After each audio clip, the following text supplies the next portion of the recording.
Bitcoin is digital gold. It is cyber gold. So You don't think they'll just introduce a coin that's like illegal, not to like that's sure. legal tender and all? I'm sure they will. yeah, U.S. coin. And you think Bitcoin will be able to withstand that? I think Bitcoin is digital gold. It is cyber gold, and there's no competitor. Okay, Well, they can't because no one. I believe it. The skeptics of the Bitcoin holders would be like this. Oh yeah, I'm gonna buy a U.S. dollar coin. I'm sure they'll manage that right. It would be a tough sell. The thing is, That'd be like government pickup truck. the most important one of the most important things to understand is what a Schelling point is. A Schelling point is the point upon which all participants agree without communicating about it. So here's an example. If you and I were going to meet in New York City and we lost our cell phones, we lost every way of communicating, where would we meet? We would meet at the informational terminal at Grand Central Station at noon on Saturday. Okay. It's not perfect, but that's the point that everybody agrees on. Or Yes. Times Square. If we were playing a game, imagine right now that there's 3 blue squares and 1 red square. Okay, imagine 3 blue squares and 1 red square. We're playing a game called Pick the Square. I don't tell you what the rules are. What square do you pick? I'm going with the red. Okay, so the red square, that's what a Schelling point is. It's what people will gravitate towards and agree upon. And there's a Schelling point for everything. There's who the most beautiful celebrity is, whatever. There's a Schelling point for everything. I'd pick the thanks. third blue square, and the prettiest celebrity is Amy Schumer. That's what everybody gravitates to. Yeah. But gold was always a monetary Schelling point. And when you think about when I'm trying to think about how to pitch people on Bitcoin, what I think about is instead of talking about computer stuff, I think about like a Arabian carpet trader from like the year -500 or something like that, and like trying to convince that guy to take something other than gold for his wares, and like just what would that guy say to you? Like you come to him, and this is aluminum. This is 10 times better than gold. You can make airplanes out of this. What's he gonna say? This is not gold. I want gold. Give me gold now. It is not only gold. That's maybe it. silver Or maybe silver. Ethereum. But silver is interesting because the way to view silver is as a monetary technology. So the sort of the ratio of silver and gold in the earth versus the ratio of their value in real life. So silver came around as its purpose was to make transactions easier because you could carry around pieces of silver and buy stuff that was cheaper than gold. As soon as the technology of paper notes came around, the value of silver and gold decoupled because there was no longer a need for a small, easily interchangeable coin if you had paper notes that you could use to do the same thing. So the value of gold stayed the same. The value of gold, that's your long-term store of wealth. That's where you put your value.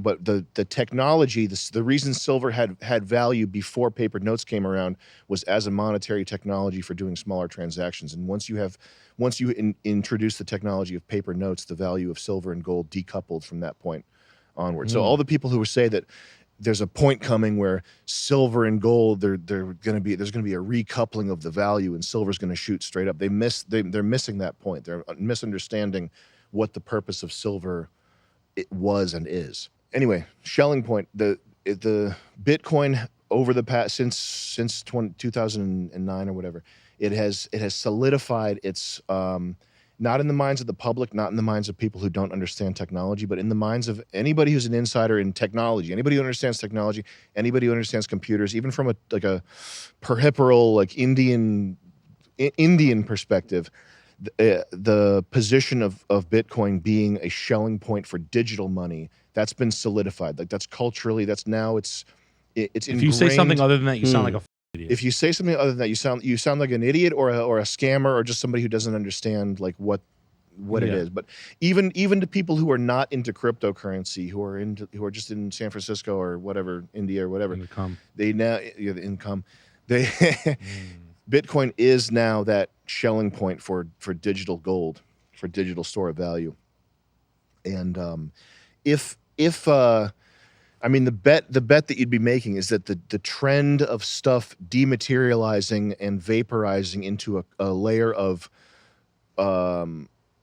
just ubiquitous, ever-present cloud technology. If you think that's where the future is going to go, which I think it obviously is, you can certainly disagree with that. But if you think that things are going to continue to dematerialize, that blockbuster videos are going to continue to turn into Netflix, that things that are physical are going to continue to turn into virtual things and not the other way around, if that's where you think the trajectory goes, then it is obvious that there's a place for and a need for a digital store of value. And the other interesting thing is that the thing that the real invention of Bitcoin is the invention of digital scarcity. That's the invention of it. So if you have a digital anything, anything digital is a ledger. It is a store of data. It is a table of data. There's no such thing as the way that they use the term digital token. There's no such thing as like a unique token in cyberspace that you can't copy. Anything that's information based can be copied. There's no way to have data or a file that's like unique and not copyable. But because of the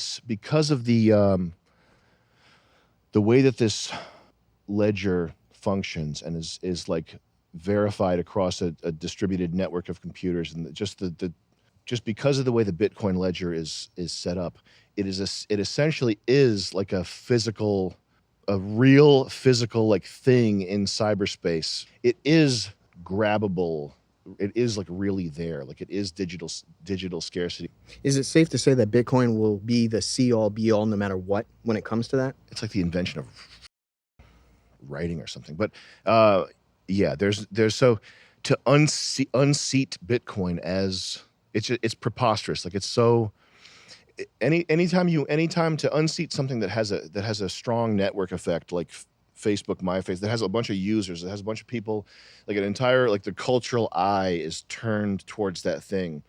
You need to have something that's at least 10 times as good to unseat, like to go from MySpace to Facebook. Not that we're not nostalgic for MySpace and it was better, but it's like, as far as what people really want to do, get a dopamine kick, stalk their exes, look at people from high school and say that they're better than, like, Facebook is 10 times better than MySpace for the reasons that the sickening masses kind of use social media. But for something like this, that's like it's more like an invention. It's not a social network. It's not software. It's an invention.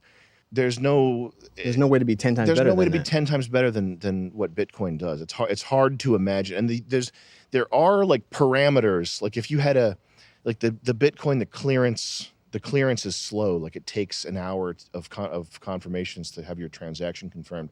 So there are parameters where if you're a know-it-all, if you're like a guy that's looking for cracks in the armor, you could say, well, this one, my network does it in 6 minutes. But it's like you're missing. They're all like missing the forest for the trees or whatever. If what you're doing is moving an amount of money that's like a life-changing amount of money that could ruin you if it gets hacked or whatever, you don't want something that clears in 6 minutes. You don't want something that has finality in like a microsecond. You want this. There's a guy, Michael Saylor, the guy that runs what is it, Grayscale. Not Grayscale. Grayscale. What is Michael Saylor's company? Micro Wang? MicroStrategy? MicroStrategy. Micro Wang. Is that what the is? Is it MicroStrategy? MicroStrategy, yeah. It's a good. The thing is about Bitcoin, Sam. No lips. Drinking is a bigger part of my life than I let in. People need to know that I'm dealing with them. Being the biggest holder of Bitcoin doesn't make it easier for me not to drink. Look at my face. I mean, it's just got. But the analogy he makes is like before technology, before digital, you'd have like a container ship filled with gold. Like that's how you would move gold around. And Bitcoin's slowness, and it's a feature. It's not a weakness. It's part of the robustness of Bitcoin is that it's slow and it has this finality to it, so that when it actually does, like, it's just, that's the attractive side. That's part of the attractive side, yeah.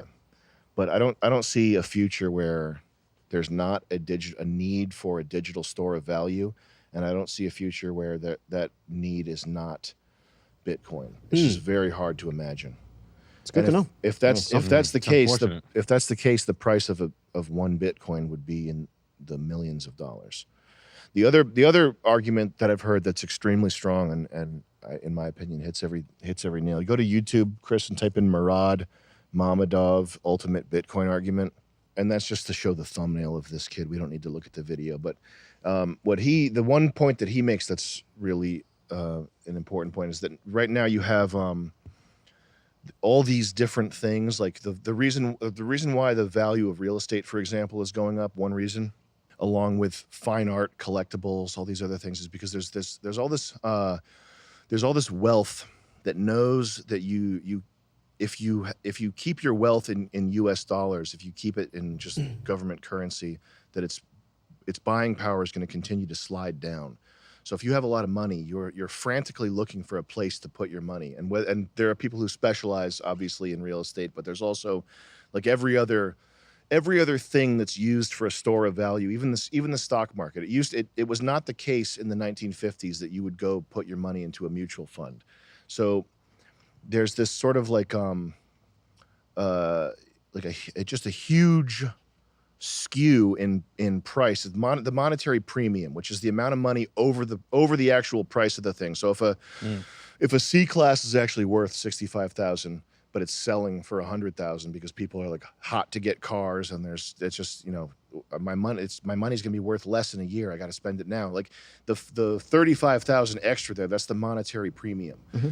The monetary premium is something that it used to be like when we had sound money, when we had a gold-backed currency, or when we had a currency that wasn't being rapidly inflated, that people were happy to keep that value in the money. It's just much easier. It's just imagine all of our friends, like everybody that we know is trying to like day trade, trying to flip real estate, trying to do all this that like ultimately it's a ton of work for. Sometimes if we're talking about our smart friends, it's good payoff. If we're talking about our dumb friends, it's like the guy that we know that works hard and now he's like trying to figure out how to do a mutual. He's like trying to figure out how to flip stock. Trying to sports bet. Just idiocy. Yeah. Just I'll jump in late. Like I'm going to jump in this double Dutch game that's spinning 1,000,000 miles an hour, That you have no idea about. and you're going to lose your hands. You're going to get caught.